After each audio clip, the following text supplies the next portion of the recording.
जय हिंद दोस्तों। ज्ञान शांति क्लासेज में आप सभी का तहे दिल से स्वागत है।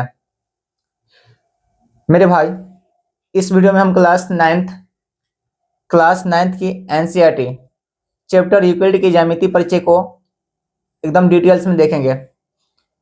मेरे भाई, इस टॉपिक में हम कवर करने वाले हैं यूक्लिड की ज्यामिति का परिचय, फिर यूक्लिड की परिभाषाएं देखेंगे। उसके बाद यूक्लिड की अभिगृहित और अभिधारणाएं के बारे में समझेंगे।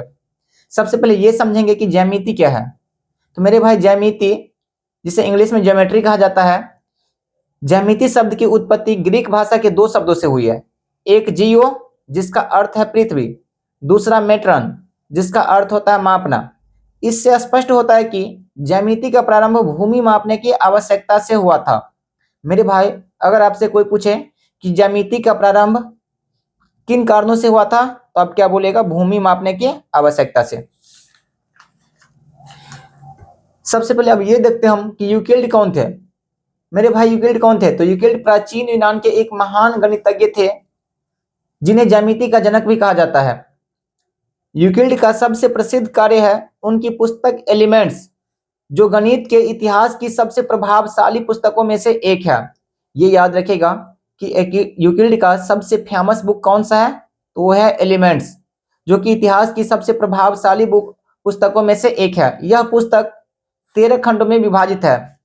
यूक्लिड की जो मेरे भाई एलिमेंट्स नामक पुस्तक है, उनके 13 खंड है।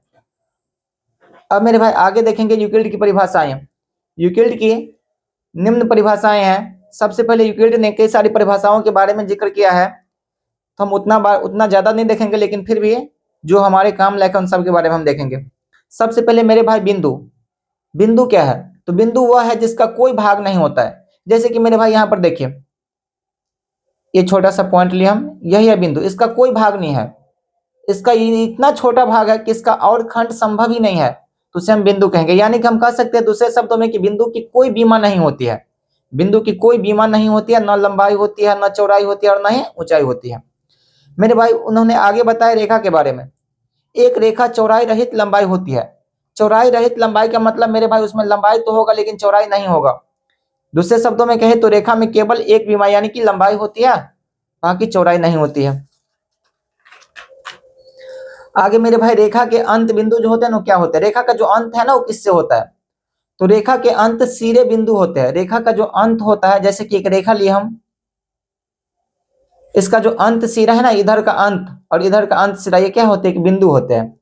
तो रेखा के अंत सिरे बिंदु होते हैं। फिर उसके बाद उन्होंने बताया कि सीधी रेखा के बारे में। एक सीधी रेखा वह रेखा है जो अपने ऊपर के बिंदुओं के साथ समान रूप से स्थित होती है।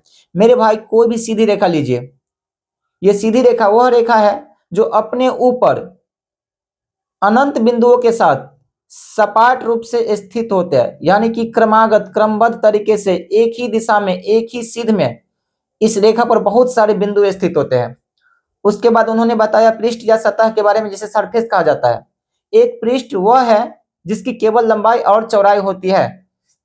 मेरे भाई, सतह की दो बीमाएं होती है। जैसे कि आपके क्लास टीचर जिस ब्लैक बोर्ड या व्हाइट बोर्ड पर पढ़ाते हैं, वो अपने आप में एक पृष्ठ है, एक सतह है। तो मेरे भाई, सतह में क्या होती है? केवल लंबाई और चौड़ाई होती है। जैसे कि मेरे भाई, एक यहाँ पर हम फिगर ड्रॉ कर रहे हैं, ध्यान से देखिए। मेरे भाई, ये अपने आप में एक सतह है। ये इसका लेंथ कहलाएगा, जिसे हम L से डिनोट करते हैं, और ये इसका ब्रीथ कहलाएगा, चौड़ाई, जिसे हम B से इंडिकेट करते हैं। तो मेरे भाई, सतह में दो बीमाएं होते हैं, लंबाई और चौड़ाई। उसके बाद मेरे भाई, समतल पृष्ठ क्या होता है? Plane surface. एक समतल पृष्ठ वह है जो अपनी रेखाओं के साथ समान रूप से स्थित होता है। मेरे भाई, जैसे कि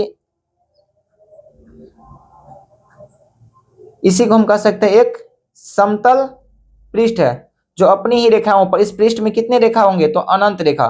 मेरे भाई, किसी भी समतल पृष्ठ में कितने रेखाएं होते हैं? तो अनंत रेखाएं होते हैं। उसके बाद मेरे भाई आगे है ठोस। ठोस आकृति क्या होती है? तो एक ठोस की तीन बीमाएं होती है। ठोस में लंबाई भी होगा, चौड़ाई भी होगा और ऊंचाई भी होगा। जैसे कि यहाँ पर एक हम ये रखे हुए, ठीक है, ये अपने आप में ठोस है मेरे भाई। ये इसकी लंबाई कहलाएगा लेंथ, ये इसकी चौड़ाई कहलाएगा, और ये जो है ना मेरे भाई, ये इसकी ऊंचाई कहलाएगा। तो कोई भी ठोस आकृति लीजिए, एक ईंट लीजिए, कोई भी कुछ भी ले लीजिए, उसमें 3 विमाएं होती है, लंबाई, चौड़ाई और ऊंचाई। आगे मेरे भाई देखते हैं हम। चलिए मेरे भाई, आज इतना ही पर छोड़ते हैं। नेक्स्ट वीडियो में यूक्लिड की जो अभिगृहित और अभिधारणाएं हैं वो बताएंगे। अगर वीडियो पसंद आए तो चैनल को लाइक कर दीजिएगा और अपने दोस्तों के पास शेयर कीजिएगा। धन्यवाद।